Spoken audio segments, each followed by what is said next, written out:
out, my ducks, it's Simon here. Welcome back to the Hermit's Cave. Hope everybody is having a great week.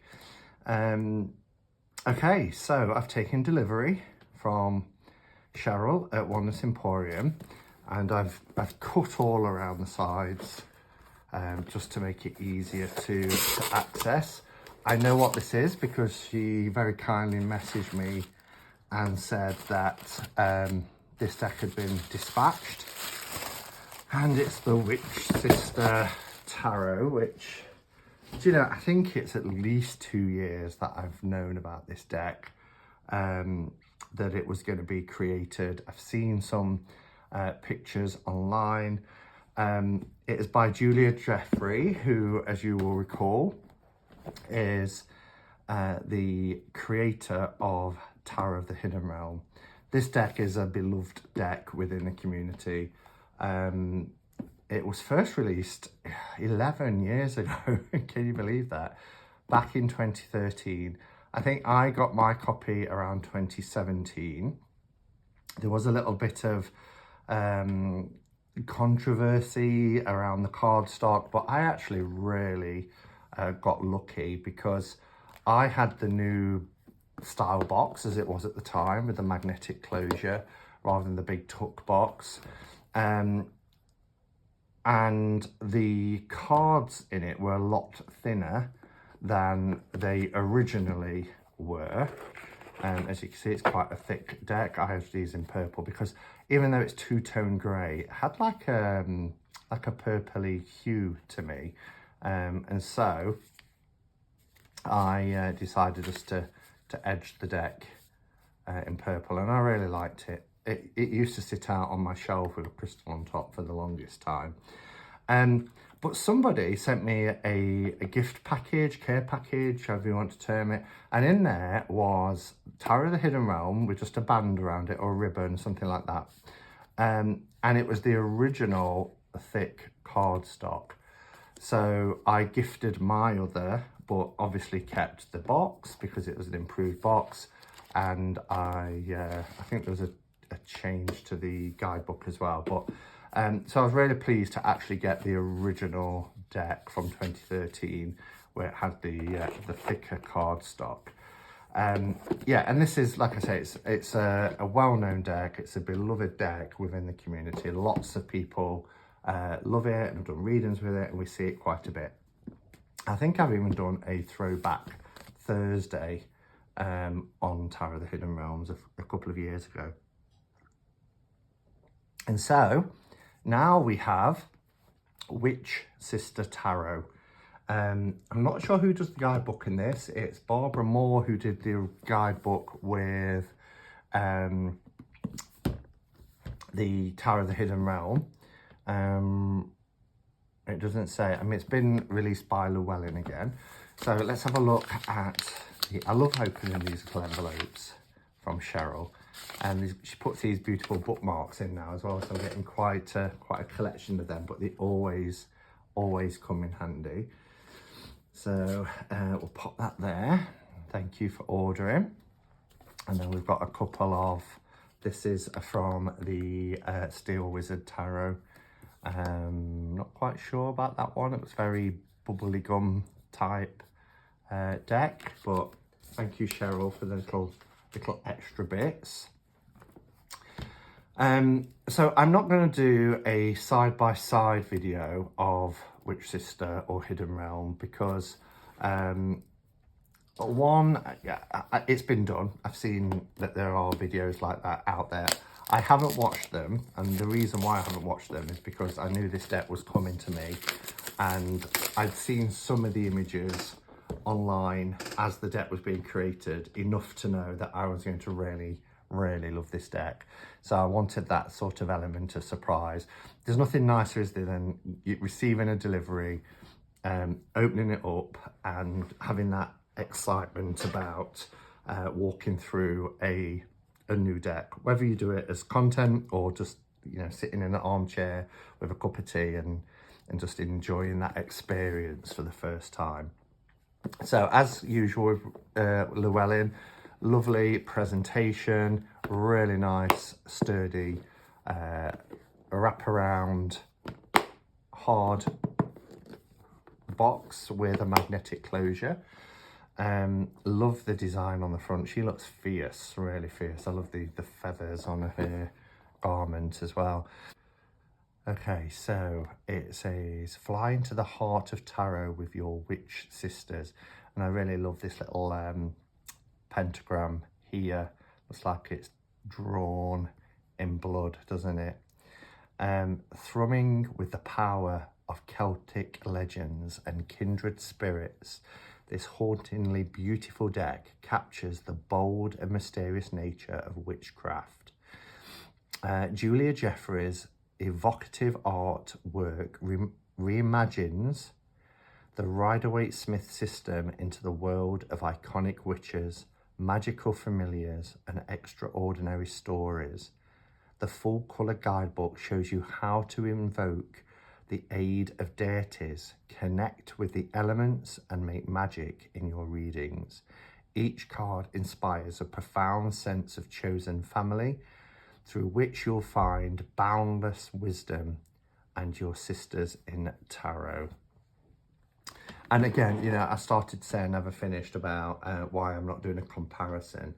You know, one is very much about the Fae world, the Fae realm, whereas this is about witchcraft and having witch sisters.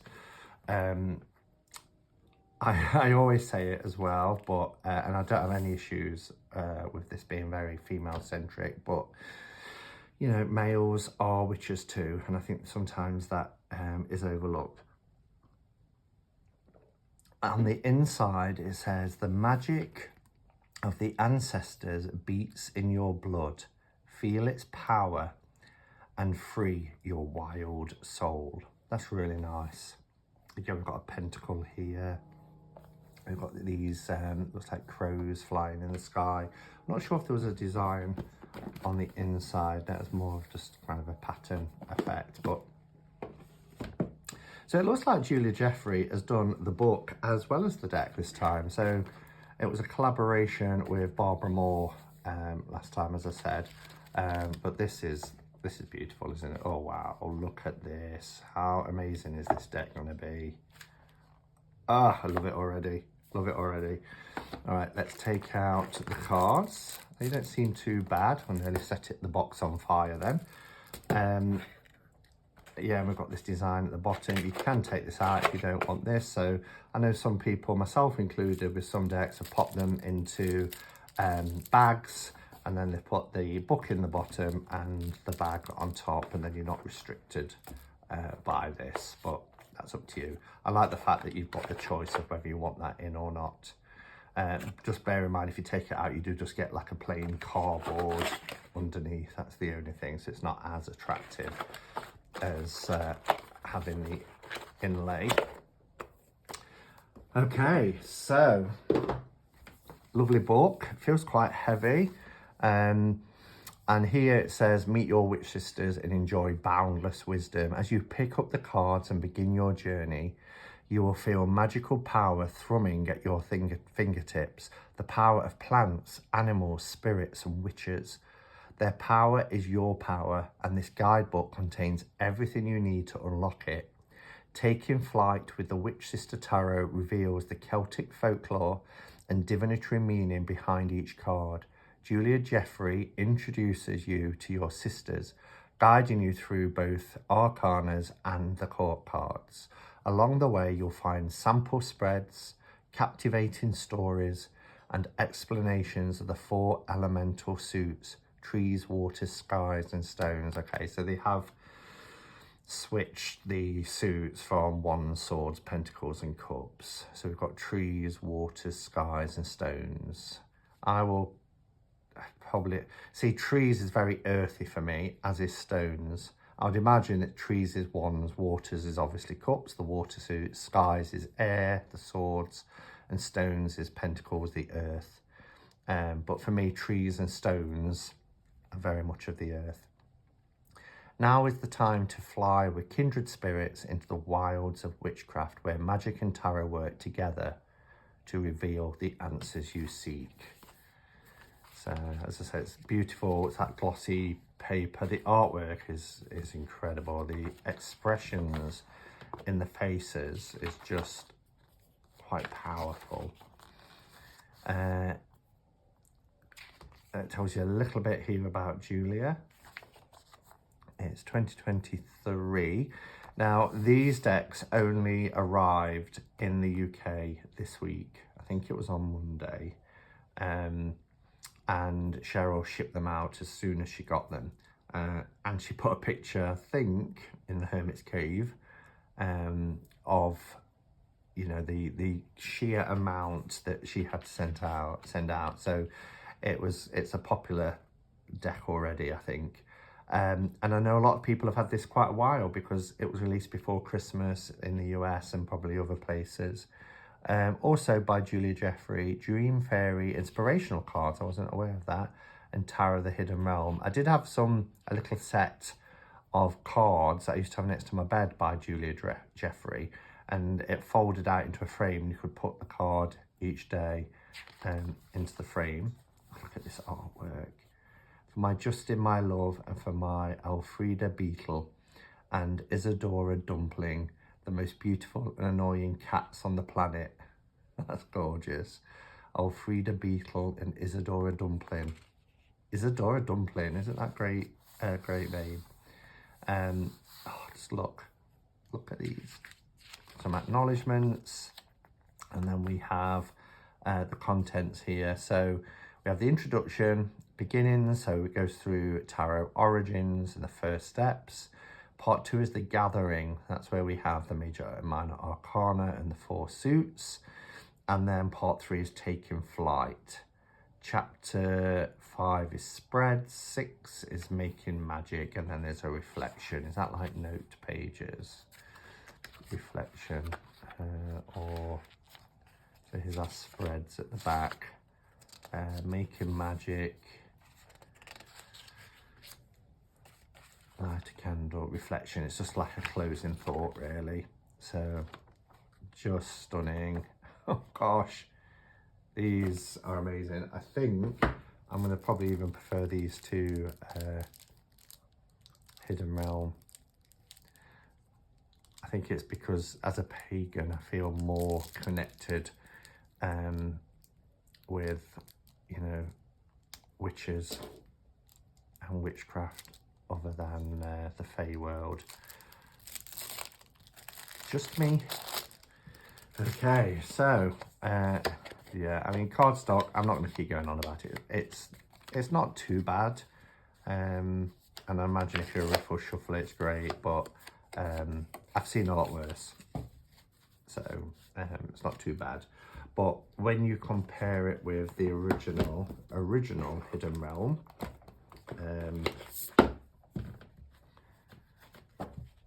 you'll see there's a bit of difference, not a huge amount, but this one feels a little bit thicker by about how many cards? Not that many. It's okay. It's okay. I do tend to be a bit nitpicky of late about cardstock. I need to get over it. I just worry about damaging cards because I'm an overhand shuffler and I can be quite rough with my shuffling, and I don't want to damage them. I think the backs are beautiful. I wondered if it would be a similar design and whether I was going to edge this in purple too, but purple just, no, it needs to be like this beautiful salmon colour that it is here. In fact, let's bring the camera down and we'll take a look at the cards. Just as an observation as well, I've just noticed how this deck really goes well with this spread cloth. I love it, with the moon here and this little house, and of course we have our little mad witch here. So yeah, what perfect background. All right, so let's take a look at this deck. So they've got a shimmer. They're not thick gloss, but as you can see with the reflection there from the ring light, they have a semi-glossy finish to them. So here's our Fool. Love the hair, really love the hair instead of a usual dog that we've got. But yeah, looking through the growth here, looking out on a journey. We've got the moon. Is that a hair in the moon? Oh yeah, it's the triple hairs, look, in the moon. I almost missed that. The magician is this beautiful stag. Wow.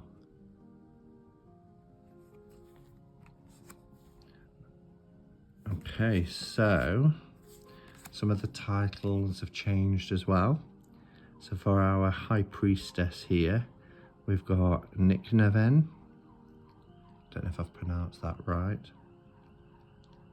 And here comes the sirens, just because I'm filming a video.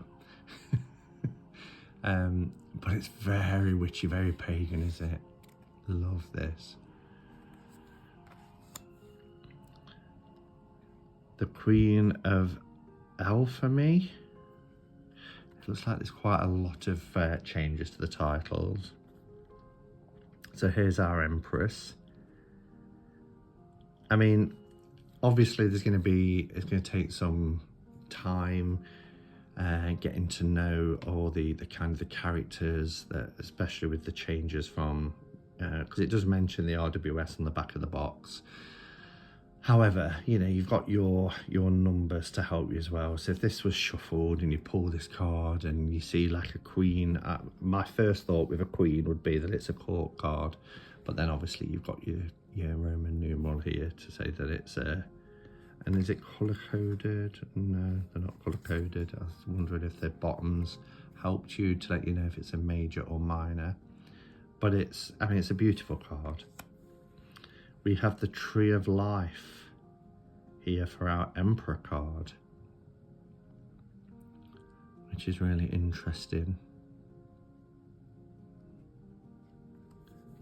I wonder if that's because, I wonder if they're, you know, there's going to be a complete absence of males, and maybe that's why the male archetypes are renamed or changed completely.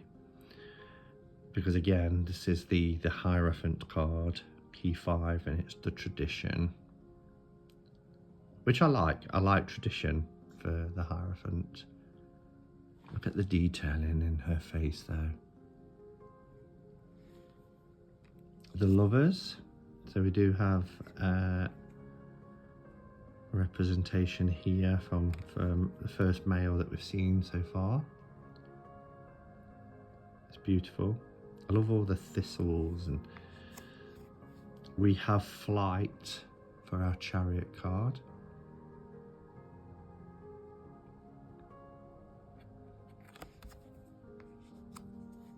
Strength. Wow, it's powerful. Love the Hermit.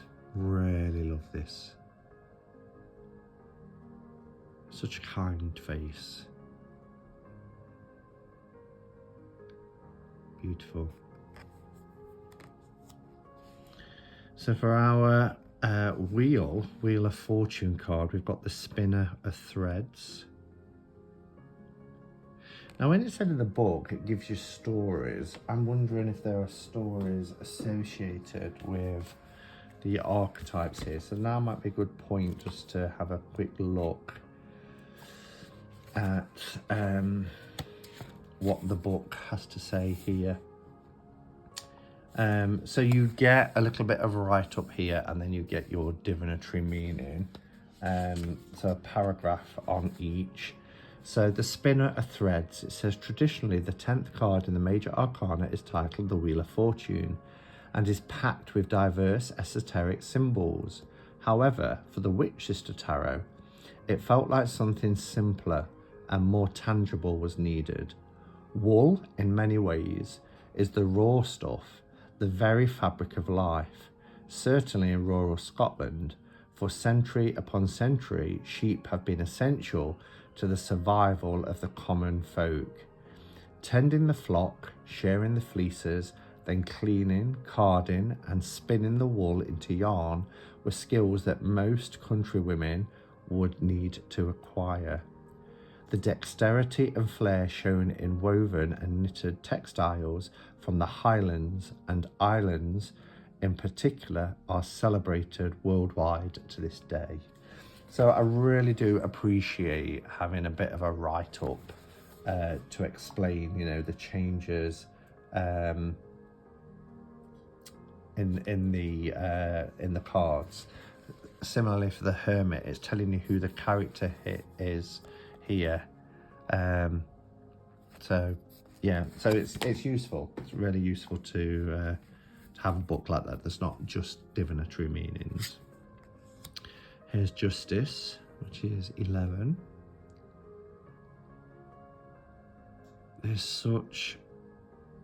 The faces in this deck are so expressive, aren't they?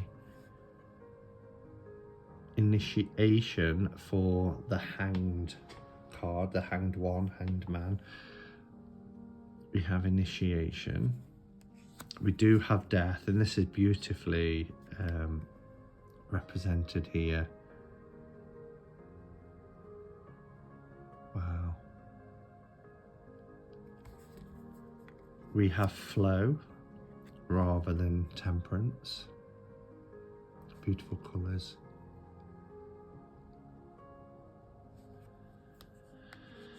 For the Devil, we have Lord of the Forest. I'm not quite sure. The only issue I have here is that, and again, this is, you know, down to my own personal experiences, being brought up in a Christian faith, you know, and when I first heard about the Horned God, when I discovered this community, you know, whether we're talking about Cernunnos, whether we're talking about the Green Man, Pan, etc., within Christian teachings, that is the devil. And so to have Lord of the Forest as the devil card, which, you know, everything the devil card represents to me, that sort of bondage, enslavement, I'm just not quite sure why that is depicted here. So it says, the golden green, the lifeblood of the forest, also lights up the eyes of its lord. His sweeping antlers soar up, arching towards the sunlight, filtering through the dense canopy above. He feels the pulse of the intricate root systems woven into the earth beneath him. He has always been there. The seasons roll around him. Generation after generation of deer pass through. He sees the new fawns struggle to stand up on delicate shaking legs, and in the blink of an eye he is racing them, now mighty stags. People may come seeking him from time to time. He sees them carve his mark on stones. In a clearing at night, there may be fires and dancing, but he does not mind this. I mean, it's a beautiful story, but, you know, on the back of the box, it talks about this being an RWS system, although it does say reimagines. The evocative artwork reimagines the Rider-Waite-Smith system into a world of iconic witches, etc. So I guess you have to, you know, read this for what it is. It's almost like a different system. The 15th card of the Major Arcana is traditionally entitled The Devil, and although there is certainly much talk of the devil in Scottish witch lore, the figure that emerges is far more complex and harder to define than the stereotypical satanic monster from medieval woodcut illustrations. Yeah, so, you know, it is what it is. We have Elf Stroke for the Tower card. Elf Stroke. We've got the light in here. certainly I'm gonna have to sit at the weekend and study the book. Ancient Starlight for our star card.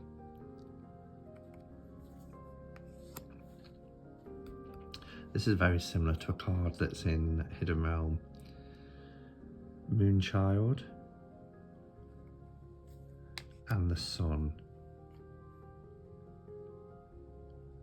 That's a cheery card. We have Renewal for our Judgment card, and the Land for the World, which perfect for a witch themed deck. And wow, has she kind of lived a life on the land, connected to the land. That's a beautiful image. So we have Ace of Trees. Now I am assuming, I need to have a look, but I'm assuming that trees is wands. I would have thought it would be stones. So let's see if it says at the beginning. Trees. Trees are equivalent to wands and their element is fire. The suit's title is Trees, but the imagery of this suit encompasses a wider range of flora and fauna. Naturally, we will focus on trees, plants and animals associated with Celtic mythology and magic and Scottish witchcraft, rowan trees, nettle, yarrow, deer, hares and much more. We will explore how plants are used for healing in protective charms and in visionary rituals, and we will delve into the symbolism and associations of the animals closest to this magical realm to find what guidance they bring us. So yeah, it's the wand suit. And this is beautiful. I saw this in the book and I love hares anyway, but really, really stunning. And then we have Two of Trees. The 3. Yeah, very much fauna and flora and fauna. 4 of Trees. Wow, look at these.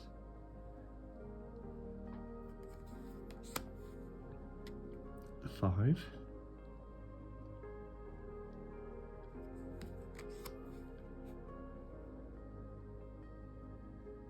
Got a little hair there.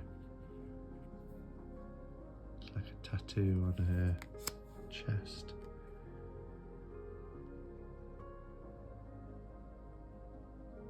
There's something really intense with the eyes.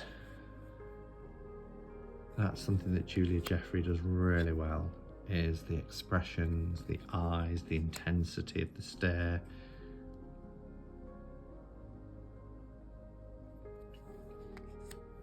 Wow, look at this. Beautiful.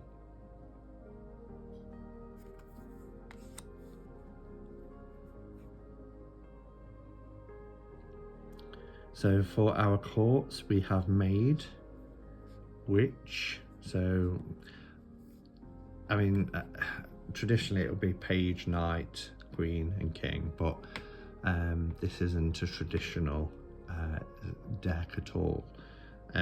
So for this we have Maid, Witch, Queen, wow, look at that, and King. So the only change here is the Maid and Witch, replacing Page and Knight. Then we have our water suit. And, you know, for me, rather than trees and stones, I prefer, you know, if they're going to be changed, to have the elements. So water, fire, air, earth. We have 2 of Waters, 3,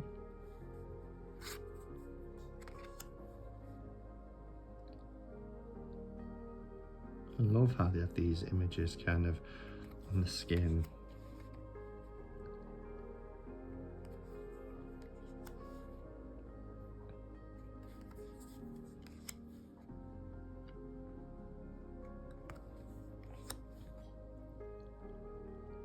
Incredible.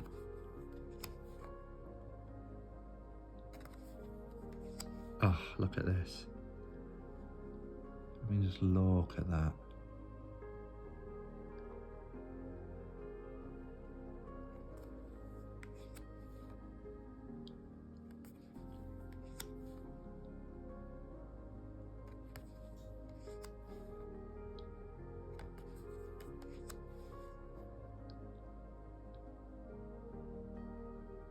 So powerful. Then we have our skies. I'd imagine there's lots of birds in this suit. Our Ace of Skies. Now that's interesting. That's very similar. Was that the same with, I know it was with trees, but was that the same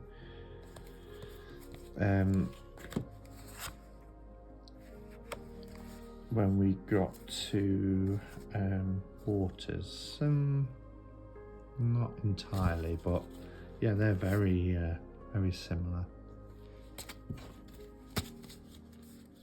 The 3. Some magpies there.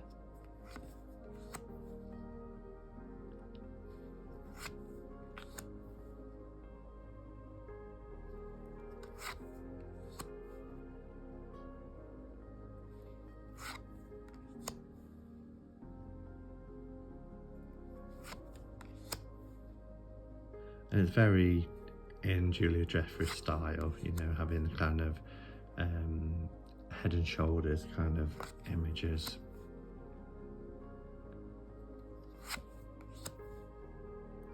Maid. Wow.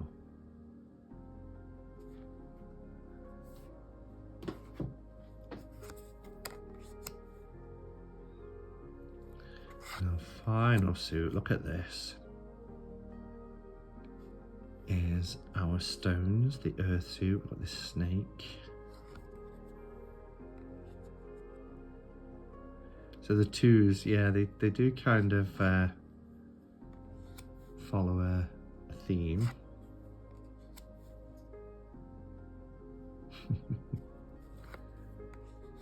Oh wow. She's carrying heads.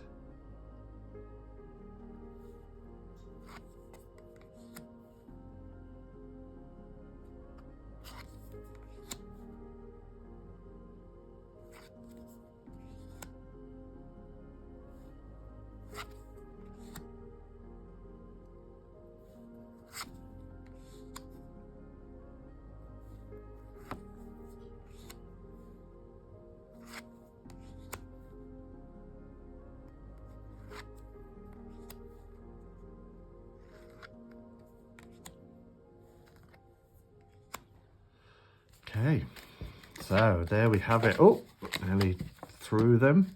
Actually, yeah, that cardstock that's okay compared to some recent decks. That's not bad at all.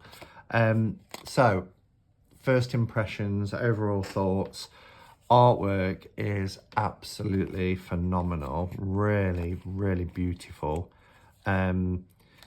I do struggle with some of the changes. I would prefer, you know, a bit like Witch's Wisdom. You know, that's reversed, lots of title changes, but it doesn't purport to follow the RWS.